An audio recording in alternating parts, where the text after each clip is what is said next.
Astagfirullah ya Allah. Tolong main dulu amin.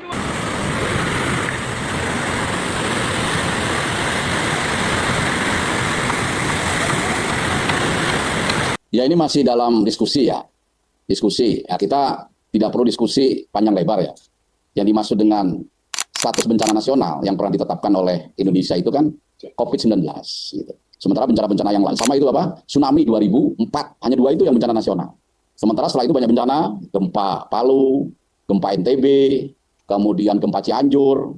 Mungkin skala korban ya, skala korban, kemudian juga kesulitan akses, ya rekan-rekan media bisa bandingkan aja dengan yang kejadian sekarang ini. Ya, memang kemarin kelihatannya mencekam ya, karena kan berseliweran di media sosial, nggak bisa ketemu apa, tapi begitu sampai ke sini sekarang, begitu rekan media tadi hadir di lokasi, kemudian tidak hujan, coba di Sumatera Utara yang kemarin kelihatannya mencekam kan sekarang yang menjadi hal yang sangat serius tinggal Tapanuli Tengah. Gitu. Yang lain kan relatif masyarakatnya kita lihatlah ya, jadi saya tidak perlu menyampaikan pendapat apakah perlu tidaknya bencana nasional atau daerah, tapi sekarang statusnya masih bencana daerah tingkat provinsi. Ya. Nah, karena tingkat provinsi ya, pemerintah pusat lewat BNPB, TNI, Polri, dan kementerian lembaga terkait mensupport sekuat tenaga dan semaksimal mungkin. Buktinya bahwa Presiden sendiri membantu besar-besaran, kemudian TNI Polri mengerahkan alutsista besar-besaran. Kami pun mengerahkan segala kekuatan di sini.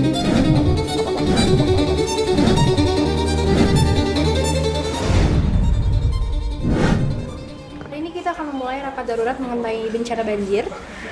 Kita berkumpul di ruangan ini bukan karena air yang meluap dan jalan yang terendam, tapi juga sesuatu yang lebih dalam, yaitu tentang negara. Banjir memang bisa surut dalam hitungan hari. Air bisa dipompa, lumpur bisa dibersihkan, namun kepercayaan publik tidak bekerja seperti itu. Kepercayaan publik sekali tenggelam tidak bisa diangkat hanya dengan janji konferensi pers. Ia bisa hilang bertahun-tahun, bahkan diwariskan sebagai kekecewaan dari satu generasi ke generasi. Dan hari ini, yang kita hadapi bukan sekedar bencana alam, melainkan bencana legitimasi. Pertanyaannya, bukan lagi berapa tingginya banjir, tetapi seberapa dalam jarak antara negara dan rakyatnya.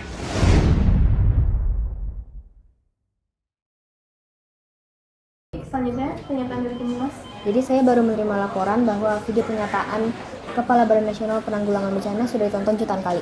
Nah ini tuh kontennya berkembang sangat cepat dan itu menjadi perhatian publik.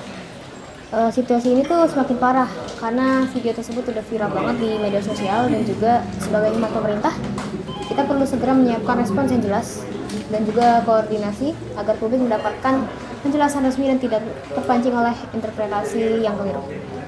Mungkin maksudnya meredam kepanikan publik ya. Tapi yang terjadi justru malah meledakkan kemarahan publik.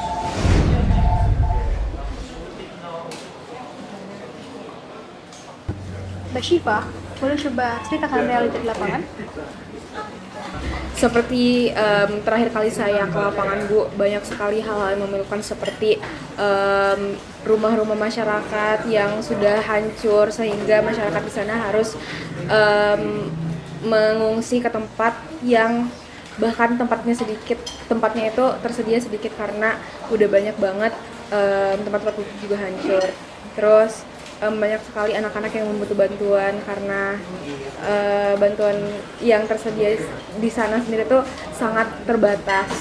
Lalu bahkan ada beberapa keluarga yang hanya bisa makan 4 hari sekali karena hal tersebut, dan banyak juga keluarga yang terpisah dengan keluarga lainnya karena tidak ada sarana untuk berkomunikasi. Lalu hal seperti ini dibilang oleh pejabat sebagai drama di media sosial, tanpa sadar satu kalimat itu bisa merobohkan harapan bagi masyarakat.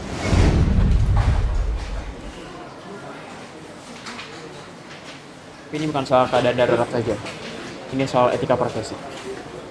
Seperti yang Bapak Ibu ketahui, bahwa dalam Peraturan Pemerintah Nomor 42 Tahun 2004 tentang Pembinaan Jiwa Korps dan Kode Etik Pegawai Negeri Sipil, disebutkan bahwa pejabat negara memiliki tanggung jawab etis dalam menjalankan tugasnya, termasuk dalam berkomunikasi sama publik. Pertama, tanggung jawab moral. Mengharuskan pejabat menyampaikan informasi secara jujur, akurat, dan tidak manipulatif, terutama dalam keadaan kritis seperti ini. Kedua, empati publik. Menuntut pejabat untuk memahami dan mengakui emosi rakyat, penderitaan, serta keresahan rakyat. Dalam konteks bencana atau konflik sosial, bahasa yang baku, defensif, akan menyalahkan korban dan mencerminkan kegagalan empati dalam pemerintah. Ketiga, ada keteladanan komunikasi. Itu berarti pejabat harus menjadi contoh bagi para rakyat. Dan yang keempat, ada kehormatan jabatan. Berarti kita para pejabat ini membawa martabat institusi negara yang nantinya pernyataan sembrono, merendahkan publik, atau bernada arogan tidak akan diterima oleh masyarakat. Oleh karena itu, komunikasi publik bukan hanya hak pribadi, melainkan fungsi jabatan. Setiap kata yang kita ucapkan, pejabat di ruang publik adalah tanggung jawab institusional yang terikat oleh etika, regulasi, kepentingan masyarakat luas, dan lain sebagainya.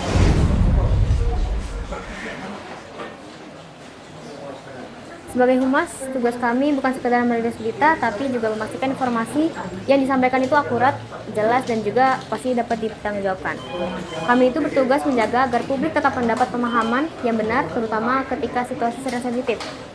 Menjadi humas pemerintah berarti menjadi berbicara jujur, tidak menutupi penderitaan masyarakat, tidak juga memperhalus situasi yang berat, dan juga tidak mengaburkan tanggung jawab negara. Hal ini semakin penting ketika terjadi banjir di Sumatera. Publik perlu mengetahui kondisi sebenarnya di lapangan, apa langkah yang sedang diambil pemerintah, apa kendala yang dihadapi, dan juga bagaimana rencana penanganan ke depannya. Peran kami adalah memastikan informasi tersebut disampaikan dengan transparan agar masyarakat merasa dihargai dan tidak merasa dibiarkan.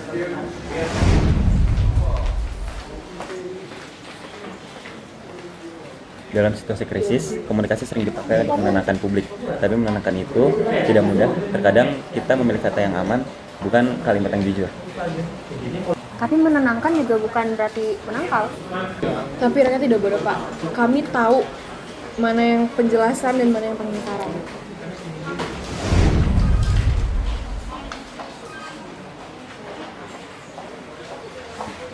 Krisis komunikasi bisa berujung pada krisis kebijakan, ketika pesan yang disampaikan tidak jelas, tidak tersusun, atau bahkan tidak mampu untuk menjangkau publik. Kebijakan yang sebenarnya sudah disusun dengan baik, bahkan dapat terlihat seolah-olah tidak dilaksanakan. Padahal dalam Undang-Undang Nomor 24 Tahun 2007, negara memiliki kewajiban yang sangat jelas dalam penanganan bencana. Negara harus melaksanakan tanggap darurat sebagai respon awal, kemudian melakukan rehabilitasi untuk memulihkan kehidupan sosial masyarakat. Setelah itu lanjutkan dengan rekonstruksi, membangun kembali sarana dan prasarana. Dan pada tahap berikutnya, negara wajib memberikan perlindungan pos bencana agar masyarakat tetap aman dan terlindungi setelah masa krisis awal sudah dilewati. Namun, semua tahapan itu tidak akan terlihat atau bahkan dianggap tidak dilakukan apabila komunikasi publik tidak berjalan dengan baik. Pada akhirnya, jika komunikasi gagal, kebijakan pun akan terlihat palsu. Bukan karena kebijakan yang keliru, tetapi karena masyarakat tidak pernah melihat atau memahami proses yang sebenarnya terjadi.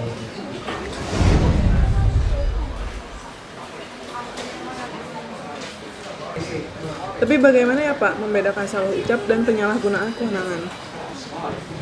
Dalam Undang-Undang Nomor 30 Tahun 2014 ditegaskan bahwa setiap tindakan pejabat, bahkan ucapan atau pernyataannya memiliki konsekuensi hukum dan dianggap sebagai bagian dari tindakan administratif. Artinya bukan hanya keputusan tertulis yang memiliki bobot, tetapi juga cara seorang pejabat berbicara, menjelaskan, dan menyampaikan informasi kepada publik. Dari sudut pandang ini, setiap kalimat adalah kebijakan mini, sebuah representasi kecil dari sikap dan arah kebijakan sebuah lembaga. Karena itu, ucapan bukanlah sekedar rangkaian kata, melainkan instrumen yang dapat mempengaruhi persepsi publik, memicu tindakan, atau bahkan menentukan legitimasi suatu kebijakan. Ini menunjukkan betapa pentingnya kehati-hatian komunikasi dalam pemerintahan. Karena satu kalimat saja dapat membawa dampak administratif dan politis yang cukup signifikan. Pejabat bukanlah manusia bebas saat berbicara. Ingat, kita dibatasi oleh etika, hukum, dan sejarah.